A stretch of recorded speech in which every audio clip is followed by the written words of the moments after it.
नमस्कार, मैं हूं रविश कुमार। आज की इस भीड़भाड़ भरी खबरों की दुनिया में हम आपके लिए लाए हैं शोर के बीच सच की साफ आवाज।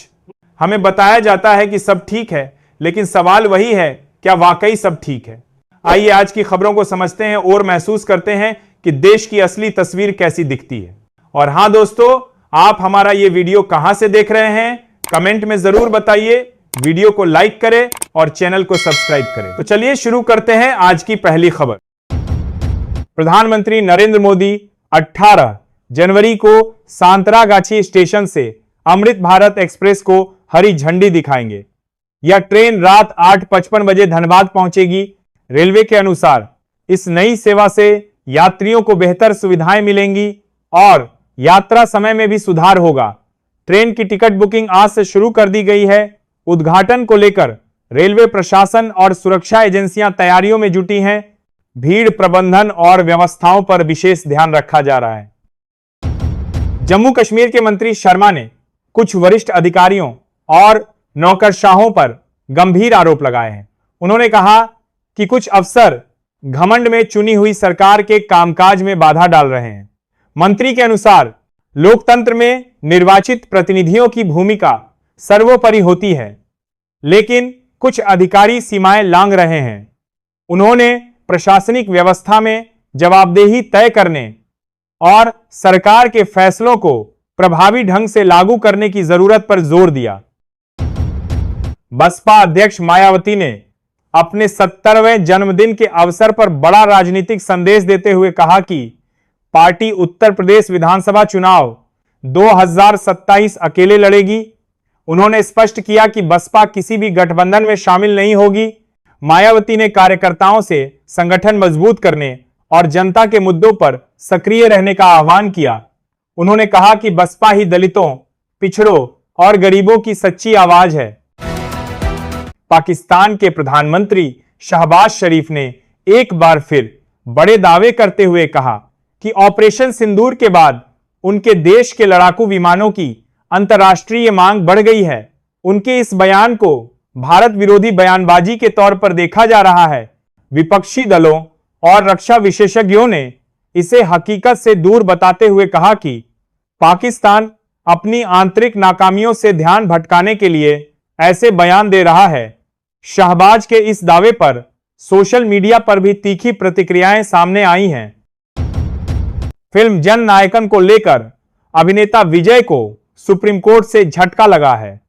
शीर्ष अदालत ने इस मामले में सीधे हस्तक्षेप से इनकार करते हुए विजय को संबंधित याचिका के लिए हाईकोर्ट जाने का निर्देश दिया है। कोर्ट ने कहा कि पहले हाईकोर्ट में मामले की सुनवाई होनी चाहिए। इस आदेश के बाद फिल्म से जुड़े विवाद पर नया मोड़ आ गया है। अब आगे की कानूनी प्रक्रिया हाईकोर्ट में तय होगी, जिस पर फिल्म की रिलीज निर्भर कर सकती है। ईरान को लेकर अमेरिका के पूर्व राष्ट्रपति डोनाल्ड ट्रंप के बयान के बाद वैश्विक बाजार में कच्चे तेल की कीमतों में जोरदार गिरावट दर्ज की गई। ट्रंप ने संकेत दिया कि ईरान के साथ तनाव कम हो सकता है और सप्लाई पर कोई बड़ा खतरा नहीं है। इस बयान से तेल आपूर्ति को लेकर आशंकाएं घटीं, जिससे कीमतें धड़ाम हो गईं। विशेषज्ञों का मानना है कि इससे अंतर्राष्ट्रीय तेल बाजार में नया समीकरण बना है और आगे उतार चढ़ाव जारी रह सकता है। अदानी समूह के पावर प्लांट से बिजली खरीदने को सरकार ने हरी झंडी दे दी है। इस फैसले से राज्य की बिजली आपूर्ति व्यवस्था को मजबूती मिलने की उम्मीद जताई जा रही है। अधिकारियों के अनुसार बढ़ती मांग को देखते हुए अतिरिक्त बिजली खरीदना जरूरी था। सरकार का कहना है कि समझौता नियमों के तहत किया गया है और इससे उपभोक्ताओं को निर्बाध बिजली मिलेगी। विपक्ष ने हालांकि कीमतों और पारदर्शिता को लेकर सवाल उठाए हैं, जिस पर सरकार ने सफाई दी है। अगर आप विदेश यात्रा की योजना बना रहे हैं तो भारतीय पासपोर्ट धारकों के लिए राहत की खबर है। भारतीय नागरिकों को 55 देशों में बिना वीजा या वीजा ऑन अराइवल की सुविधा मिलती है। इनमें थाईलैंड, मालदीव, नेपाल, भूटान, इंडोनेशिया और सेशेल्स जैसे लोकप्रिय देश शामिल हैं। इससे यात्रा की प्रक्रिया आसान होती है और समय व खर्च दोनों की बचत होती है। विदेश मंत्रालय के अनुसार नियम देश देश के अनुसार अलग हो सकते हैं। इसलिए यात्रा से पहले ताजा जानकारी जरूर जांचें। राष्ट्रपति द्रौपदी मुर्मू अमृतसर स्थित गुरु नानक देव यूनिवर्सिटी के 50वें दीक्षांत समारोह में शामिल हुई। इस अवसर पर कुल 463 विद्यार्थियों को डिग्रियां प्रदान की जाएंगी। राष्ट्रपति ने छात्रों को संबोधित करते हुए शिक्षा, अनुशासन और राष्ट्र निर्माण में युवाओं की भूमिका पर जोर दिया। विश्वविद्यालय प्रशासन के अनुसार यह समारोह ऐतिहासिक है और स्वर्ण जयंती वर्ष का महत्वपूर्ण कार्यक्रम है। दीक्षांत समारोह को लेकर परिसर में सुरक्षा और व्यवस्थाओं के पुख्ता इंतजाम किए गए हैं। रूस यूक्रेन युद्ध को लेकर अमेरिका के पूर्व राष्ट्रपति डोनाल्ड ट्रंप ने बड़ा बयान दिया है। ट्रंप ने कहा कि युद्ध रोकने में रूसी राष्ट्रपति व्लादिमीर पुतिन नहीं, बल्कि यूक्रेन के राष्ट्रपति वोलोदिमीर जेलेंस्की बाधा बन रहे हैं। उन्होंने दावा किया कि यदि वे सत्ता में होते तो यह युद्ध पहले ही समाप्त हो गया होता। ट्रंप के इस बयान के बाद अंतर्राष्ट्रीय राजनीति में नई बहस छिड़ गई है और प्रतिक्रियाओं का दौर तेज हो गया है। प्रयागराज जंक्शन की सुरक्षा व्यवस्था को और मजबूत किया जा रहा है। अब स्टेशन की निगरानी आसमान से की जाएगी। हाईटेक ड्रोन और अत्याधुनिक कंट्रोल टावर के माध्यम से पल पल की गतिविधियों पर नजर रखी जाएगी। सुरक्षा एजेंसियों का कहना है कि भीड़, संदिग्ध गतिविधि और आपात स्थिति पर तुरंत कार्रवाई संभव होगी। रेलवे प्रशासन के अनुसार यह व्यवस्था यात्रियों की सुरक्षा बढ़ाने और किसी भी खतरे को पहले ही रोकने में मददगार साबित होगी। विश्व पुस्तक मेले में नोबेल शांति पुरस्कार विजेता कैलाश सत्यार्थी ने करुणा का तीनड़ी मंत्र दिया। उन्होंने कहा कि करुणा को देखने, महसूस करने और जीवन में ढालने की जरूरत है। इस अवसर पर उन्होंने पोलैंड के राजदूत के साथ ऐतिहासिक और सांस्कृतिक मूल्यों पर भी चर्चा की। सत्यार्थी ने कहा कि पुस्तकों के माध्यम से विचारों का आदान प्रदान समाज को संवेदनशील बनाता है और मानवीय मूल्यों को मजबूत करता है। उत्तर प्रदेश सरकार छावनी क्षेत्रों को नगर निगमों में मिलाने के पक्ष में नहीं है। वित्त मंत्री ने एक बैठक में इसका कारण स्पष्ट करते हुए कहा कि छावनी क्षेत्रों की प्रशासनिक और सुरक्षा संबंधी व्यवस्थाएं अलग प्रकृति की होती हैं। उन्होंने बताया कि इन क्षेत्रों में विशेष नियम लागू होते हैं जिन्हें नगर निगम व्यवस्था में समाहित करना व्यावहारिक नहीं है। सरकार का मानना है कि अलग पहचान बनाए रखना स्थानीय सुविधाओं और सुरक्षा के लिए जरूरी है।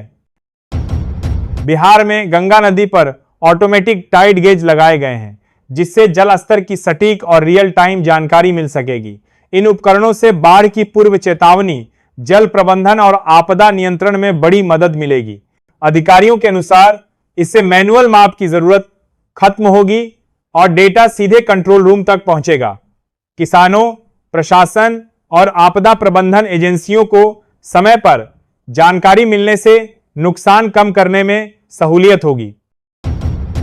मेरठ और नोएडा के पासपोर्ट आवेदकों के लिए राहत भरी खबर है।